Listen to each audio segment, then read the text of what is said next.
LG Display always brings a bunch of very cool prototypes, technical designs, new OLEDs, giant LCDs, and 2018 is no different. Yes, there's giant OLED displays, there's advancing LCD screens, but the standout one this time is a giant rollable OLED display.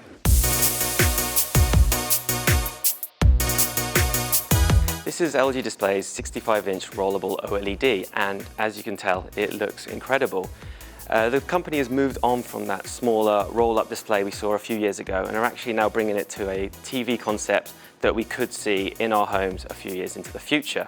But you're not just stuck at that 65-inch size. Thanks to how much you can roll out the display, there's a few options you can play with here. Not only do you have that standard TV screen you're used to, you also have a more cinematic 21:9 ratio option where the screen only rolls out so far. And if you roll it down to an even smaller size, it's almost like a smartphone notification bar. You can get weather information, you can see what music you're playing.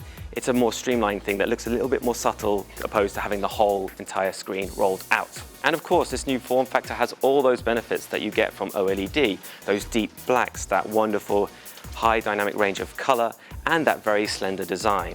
Of course, it's still a prototype here, but this is a much more realistic use case compared to a hand-rolled prototype a few years earlier. So we're hoping to see this technology in very real TVs in stores in the next few years. Stay tuned to Engadget for loads more from CES.